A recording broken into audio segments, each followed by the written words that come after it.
Russos invadiram a Rússia. Russos lutaram contra russos em eventos que deixaram o mundo confuso, repleto de acusações de ambas as partes. Muitos desses combates aconteceram em emboscadas, diversas vezes dentro das cidades ou então durante o inverno gelado com o qual os dois lados estavam acostumados. No meio disso, os chechenos se meteram, uns em parte para protegerem os interesses do Kremlin, outros para se vingarem da guerra da Chechênia. Emboscadas, drones, tanques fizeram parte desses eventos que levaram a guerra para dentro da Rússia, gerando refugiados e vítimas entre civis.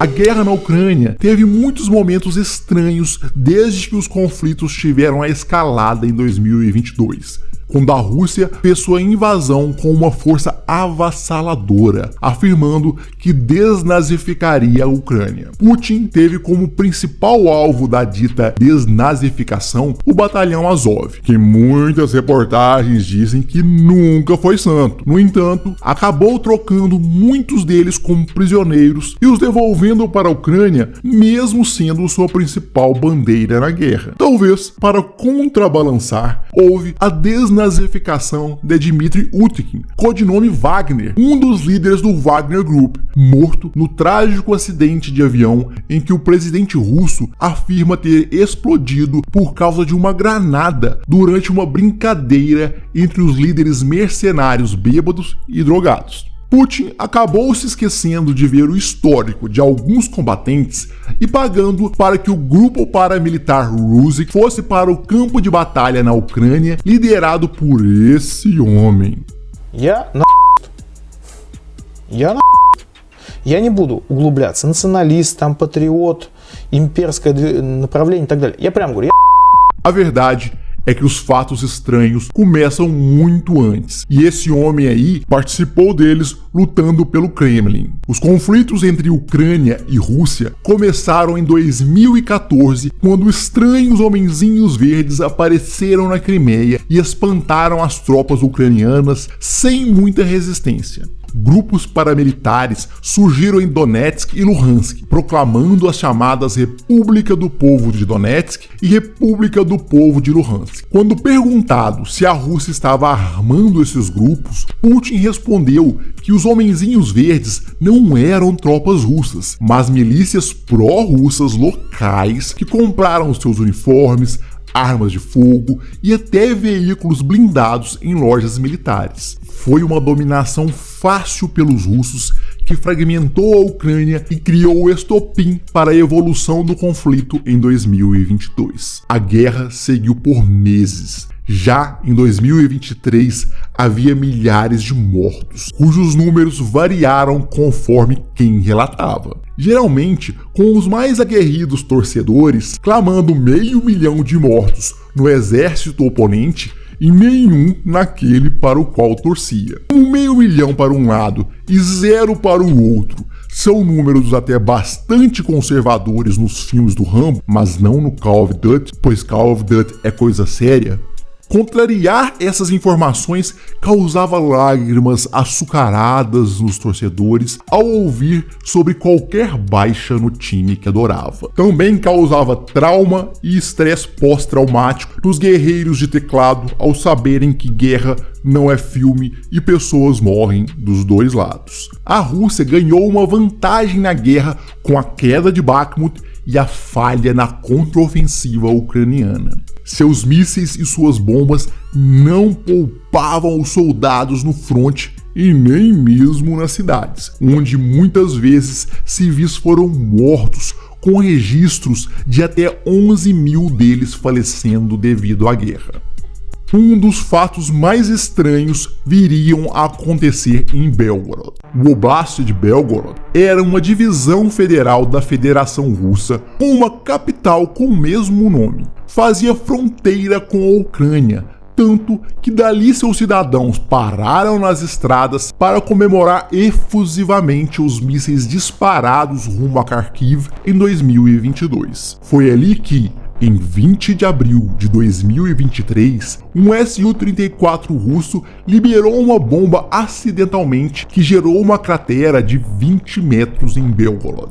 O Serviço de Segurança russo, o FSB, estava em plena atividade. Seus homens detiveram um residente de Belgorod em uma entrada repentina na casa. Eles descobriram que o homem imprimiu notas falsas no valor de 25 milhões de rublos em casa. O resultado, obviamente, foi a prisão.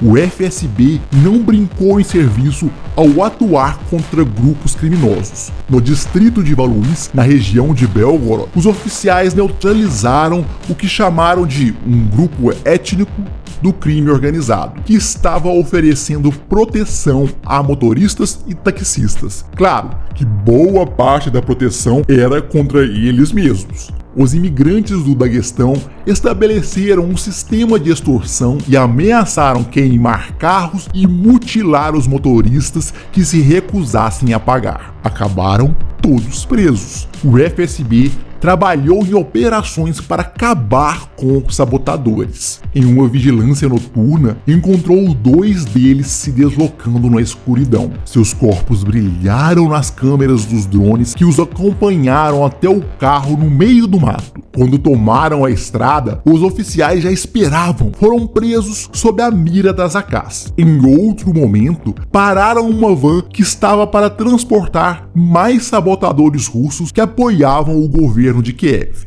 levando 2 deles presos. Os oficiais tinham um trabalho eficiente para deter problemas maiores no Oblast. O FSB era importante, era a principal agência de segurança da Rússia e a principal agência sucessora da KGB da União Soviética. Daí a surpresa e alarde quando os drones voaram sobre Belgorod e atingiram seus prédios, causando pânico em seus cidadãos, não apenas pelas explosões, mas pelo simbolismo. Era um dos sinais de que algo incomum estava acontecendo. As fronteiras russas haviam sido ultrapassadas.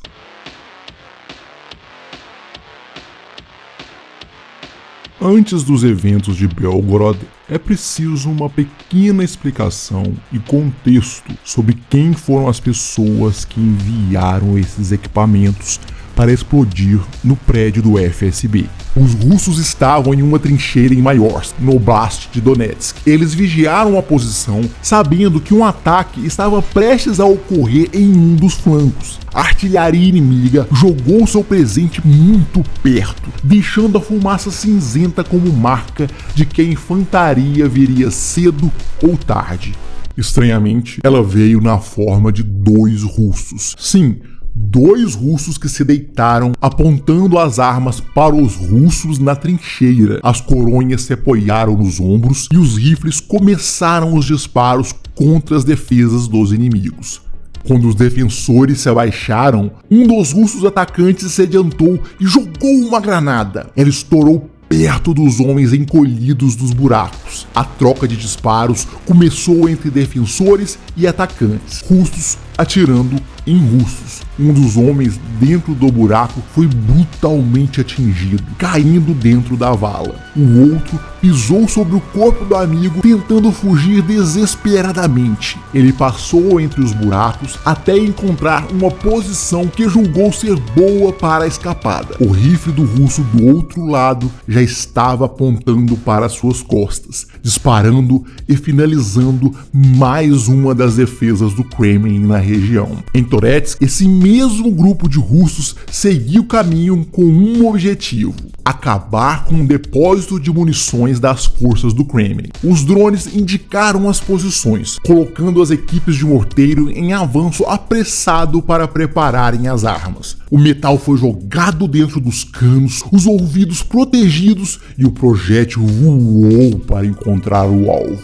O acerto preciso colocou a munição inimiga em ignição, espalhando o incêndio pelas árvores secas. Esse grupo de russos inimigos de Putin era pouco conhecido em 2022. Eles se intitulavam Legião da Liberdade da Rússia. Seus drones, além de fazerem reconhecimento, tinham outras funções. Levaram as granadas VOG-17M na direção dos soldados do Kremlin que andavam pelas linhas de árvores em Donetsk. Os explosivos de 30mm caíram, gerando uma área de fragmentação de até 7 metros que colocou estilhaços na carne dos inimigos. Quando descobriram um 2S-7 Pion na mata, deslocaram os drones com as granadas para finalizar o canhão autopropelido de 203mm.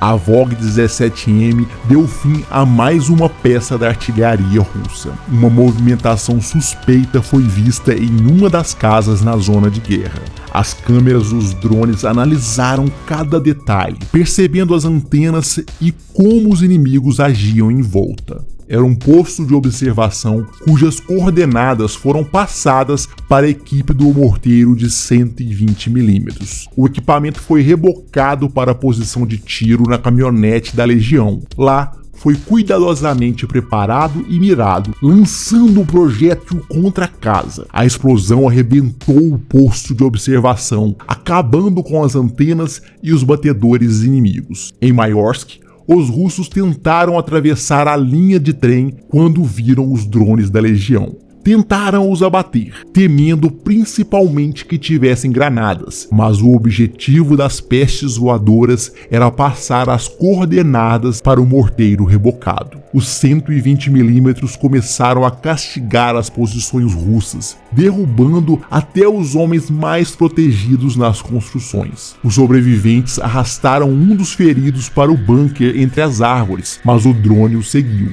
Isso levou o morteiro a preparar mais da munição guiada por GPS que caiu com precisão no esconderijo das forças do Kremlin, acabando com mais um grupo de batedores. Era estranho, mas esse batalhão pequeno era eficiente ao combater seus compatriotas e depois se movimentar depressa para longe da zona de perigo. Mas haveria uma hora que essa pequena legião enfrentaria as forças russas diretamente, e aí seriam colocados à prova diante do FSB e outras forças bem equipadas e cientes de sua posição.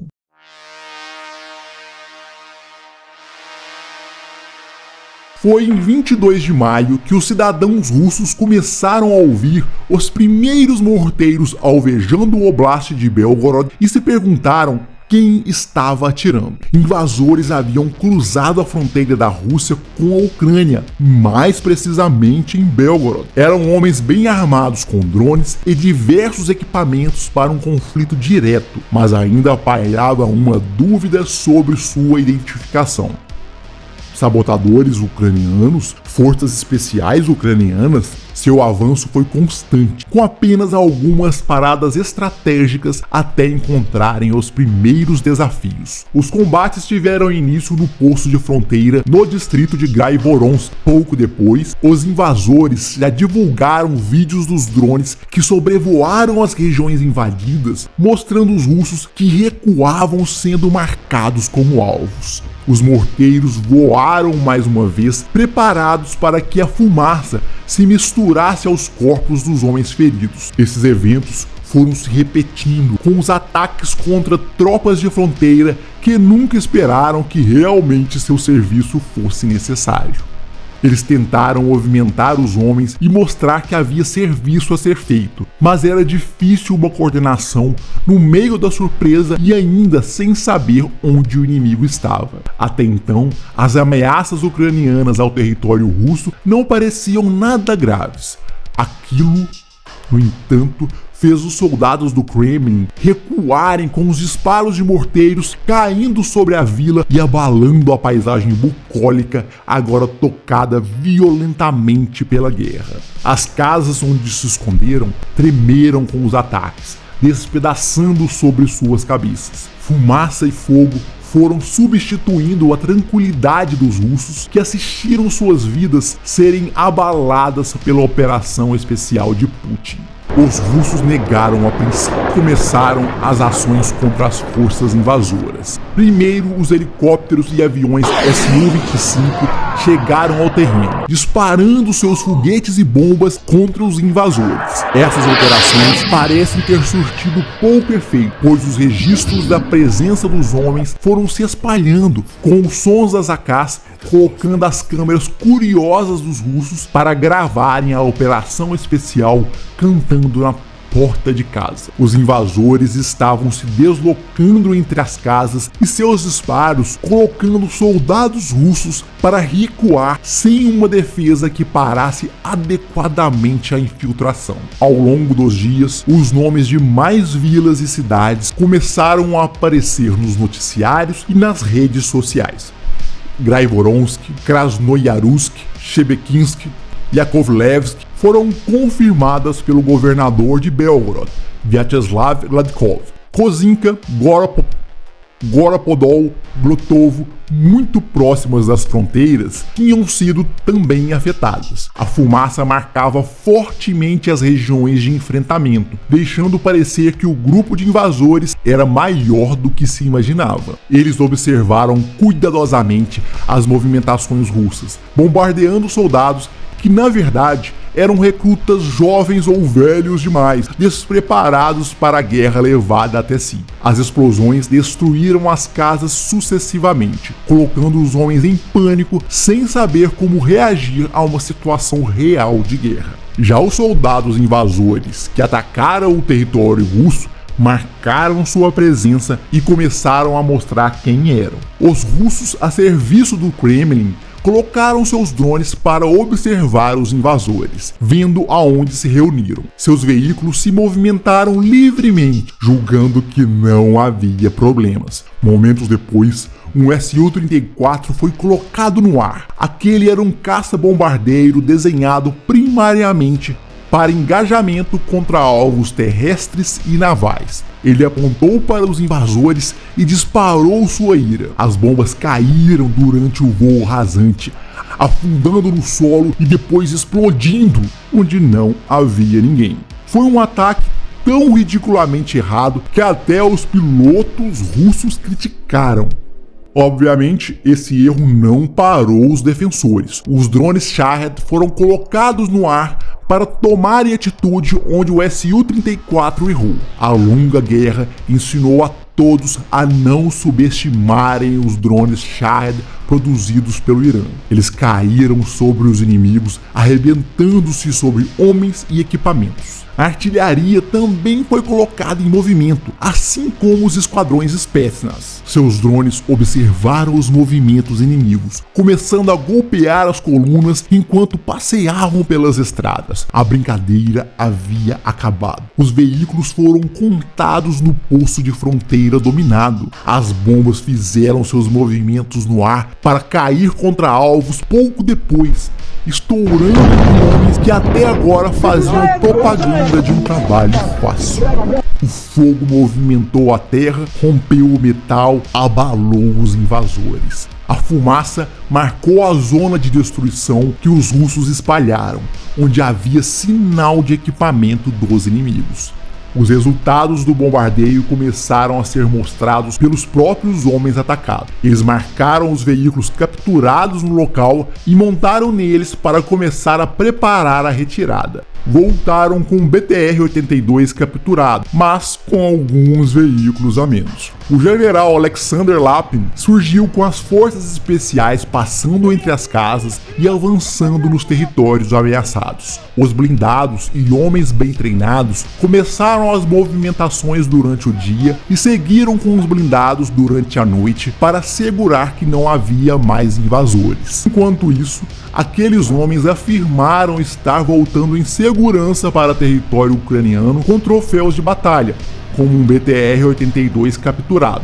O que começou em 22 de maio acabou no dia seguinte. Foi uma batalha rápida, ridicularizada em alguns pontos pelos russos, que afirmaram ter matado 70 dos invasores e mostraram as fotos da destruição de seus equipamentos. Já os atacantes contaram outra história, afirmando que 2 haviam sido mortos e 10 feridos. Esses homens negaram o número de mortes reportados pelos russos ou perda de equipamento. Mas os oficiais do Kremlin mostraram vídeos de veículos Max Pro sendo rebocados e levados como troféus. Os invasores afirmaram que a camuflagem militar mostrada em fotos dos cadáveres pelas autoridades inimigas não correspondia à utilizada por eles. E todos se perguntaram quem foram aqueles que invadiram o território russo e quais suas motivações. Ambos os lados se acusaram de nazistas várias vezes durante o processo, algo comum na internet e mais comum ainda naquela guerra. Sabendo como era a situação da região quanto a fãs do Bigodinho, os dois lados poderiam estar certos em alguns casos, conforme a história já havia provado. Claro, sem nunca generalizar, afinal, generalizar e desumanizar é uma das melhores armas para dessensibilizar um povo à morte de irmãos, de civis e aos crimes de guerra.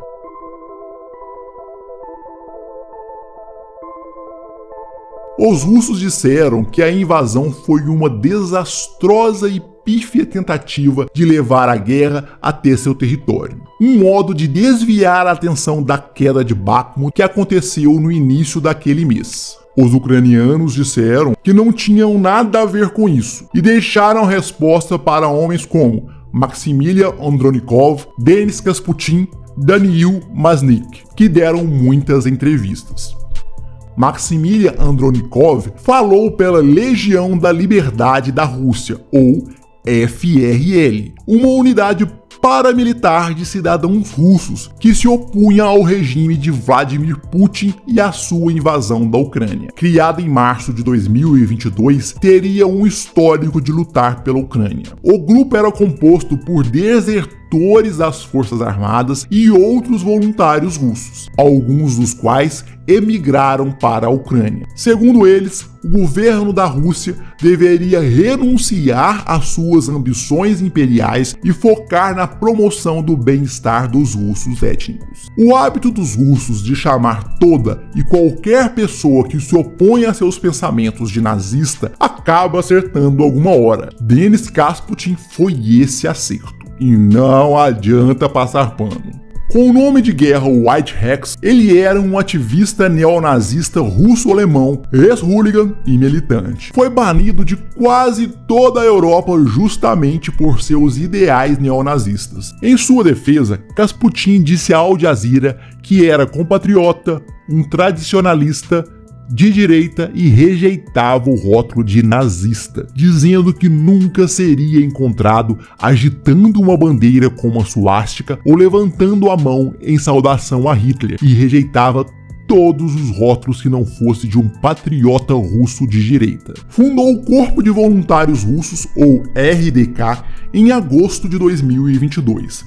Diferentemente da Legião da Liberdade da Rússia, a FRL, a liderança da RDK não se baseava em soldados russos que desertaram, mas sim em emigrantes russos de orientação política de direita. Já os combatentes eram muito mais diversos e sem uma ideologia definida, além da de lutar contra Putin. Isso incluía até mesmo um esquadrão de cossacos da região de Kuban, no sul da Rússia, onde mais de 47% da população falava ucraniano. O governo de Kiev afirmava que o RDK não era parte de suas forças armadas, como acontecia com outros grupos voluntários de chechenos ou georgianos.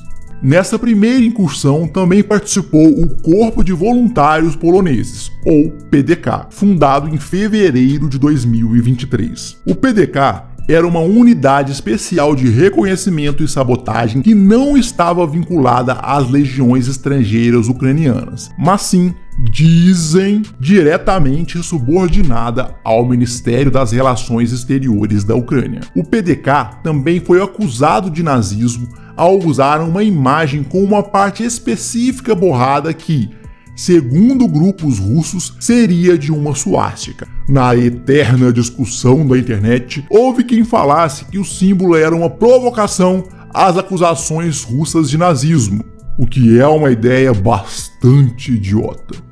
E quem afirmasse que o símbolo foi colocado por Photoshop. Esses foram os grupos que participaram da primeira incursão e voltaram para darem entrevistas e contarem sobre as contradições dos russos, que primeiro afirmaram que não havia invasão, depois que a invasão não causou incômodo e, por fim, que força total foi usada e que mais de 100 foram mortos. A Legião da Liberdade da Rússia, a FRL, afirmou que tudo não passou de uma pequena incursão para testar as forças russas na região e sua preparação. Os oficiais do Kremlin continuaram afirmando que foi tudo uma bravata depois da queda humilhante de Bakhmut nas mãos do Wagner Group.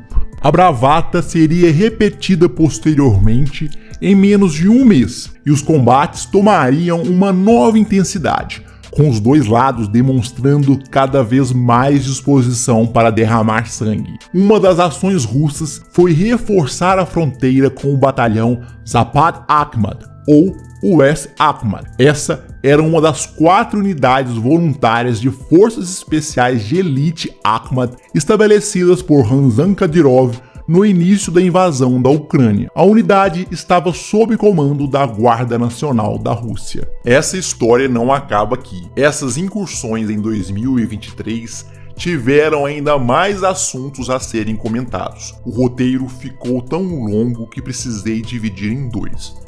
Já vou deixar aqui o link da parte 2 para quem terminou de ver esse vídeo.